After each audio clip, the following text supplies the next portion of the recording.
말입니다. 오늘은 전쟁, 그 중에서도 무역전쟁에 대해서 얘기해 보겠습니다. 지금 유럽은 그야말로 전쟁터입니다. 우크라이나에서 실제로 전쟁이 벌어지고 있는데 그거 말고도 곳곳에서 무역, 경제전쟁이 벌어지고 있습니다. 총칼을 안 들었을 뿐이지 분위기는 정말 살벌하고 절박해 보입니다. 이번 주 EU가 알리바바의 과징금을 때렸습니다. 5억 5천만 유로, 우리 돈 9천억 원이 넘는 액수입니다. 환율에 따라서는 1조 원 가까이 되기도 합니다.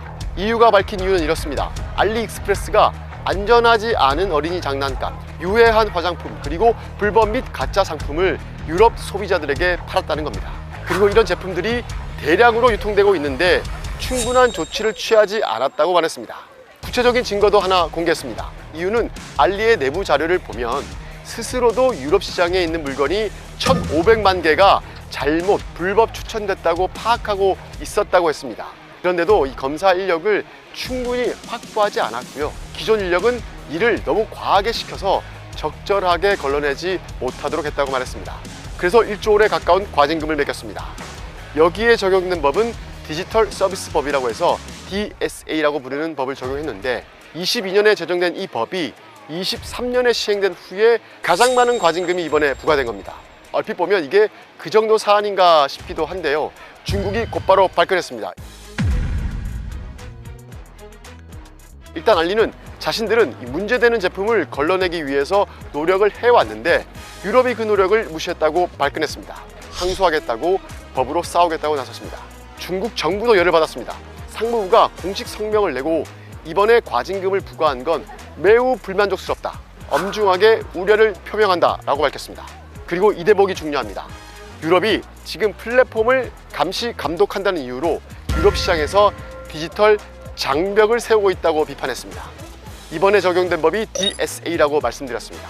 이 법부터 간략히 말씀을 드리면 DSA는 디지털 서비스 액트, 우리말로 하면 디지털 소비자법 정도 됩니다.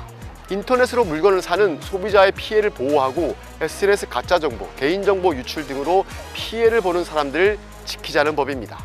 이 불법 컨텐츠를 크게 해석을 해서 유해한 화장품, 불법 장난감 같은 것도 다 규제할 수 있도록 했습니다. 그런데 이 법이 생긴 뒤에 알리뿐만 아니라 테무, 쉬인도 두들겨 맞았습니다. 테무도 거의 똑같은 이유입니다. 화장품과 어린이 장난감 등을 테무가 걸러내지 못했다고 올해 2억 유로, 약 3천억 원의 과징금을 매겼습니다. 쉬인 역시 유사한 이유로 현재 조사가 진행되고 있는 상태입니다. 문제는 이 법이 과징금이 매우 셉니다. 전 세계 매출 기준 6%를 과징금으로 때릴 수 있겠습니다. 유럽 시장에서 문제가 있다고 본 건데 과징금은 전 세계 매출 기준으로 해둔 겁니다. 물론 그걸 다 최대치로 떼지는 않습니다. 알리의 경우에는 6%를 풀로 과징금을 때리면 12조 원까지 과징금이 나올 수도 있었습니다. 1조 원에 가까운 큰 과징금이 나올 수 있었던 것도 바로 그 기준 때문입니다. 알리, 쉬인, 테무는 이 법으로 걸었고 남은 대형 상거래 플랫폼 징둥닷컴이 있습니다. 유럽이 이 징둥의 독일 기업 인수를 두고 문제를 삼았습니다. 역외 보조금 규정, FSR이라고 조금 낯선 말인데 쉽게 말하면 징둥이 중국 정부의 보조금을 받아서 유럽 기업을 합병했다는 겁니다. FSR 규정으로 문제를 삼고 조사한 건 이번이 처음입니다. 사실상 지금 유럽은 중국의 대형 온라인 상거래 플랫폼은 전부 다 조사 중이거나 거액의 과징금을 부과한 상태입니다. 여기서 아까 중요하다고 말씀드린 디지털 장벽 이야기를 해보겠습니다. 유럽은 공정거래 질서 확보와 소비자 보호를 명분으로 내세우고 있지만 외국 플랫폼 회사들을 막기 위해서 그야말로 전전긍긍하고 있습니다. 그래서 중국뿐만 아니라 일찍부터 미국 플랫폼 회사 막기에 급급했습니다. 이미 지난 2018년에 안드로이드 운영체제가 시장 독점적이라고 과징금을 7조 6,700억이나 구글에게 부과했습니다. 8년이 지난 이번 주에 또 구글에게 1조 5천억 원의 과징금을 또 때렸습니다. 이건 구글이 플랫폼을 이용해서 자기 회사 제품들을 띄워줬다는 겁니다. 구글만 그러냐? 애플은 8천억 원, 메타는 3,200억 원, X는 2천억 원을 이미 과징금으로 맞았습니다. 그리고 아마존은 또 조사를 받고 있습니다. 과징금이 더 나올 겁니다. 이렇게 미국 대형 플랫폼 기업들도 유럽에서 안 두들겨 맞은 기업들이 없을 정도입니다. 결국 이유는 하나입니다. 미국과 중국의 플랫폼 기업들이 시장을 지배해서 공정경쟁 시장 조성을 막거나 방해하고 위협한다는 겁니다. 이 명분은 타당한 점도 있습니다. 멀리 갈 것도 없이 우리나라 쿠팡을 보면 됩니다. 어마어마한 적자를 감수하고서 수년간 큰 돈을 투입해서 시장을 장악하고 1등 플랫폼이 되고 나면 그 기업은 문제가 생겨도 정부도 제대로 손을 대지 못합니다. 지금 쿠팡이 그러고 있습니다. 유럽도 이 기업들이 이미 유럽 시장을 뭐 다 먹은 거나 마찬가지이긴 하지만 이대로 완전히 내줬다가는 대책이 없어 보이기 때문에 기를 쓰고 과징금을 때리고 규제를 두고 있는 겁니다. 그런데 여기서 하나 질문을 좀 바꿔보겠습니다. 만약에 유럽 안에 글로벌 플랫폼 기업이 있었다면, 유럽에 인스타나 유튜브나 아마존 같은 기업이 있었다면 지금 유럽은 저런 법을 만들었을까요?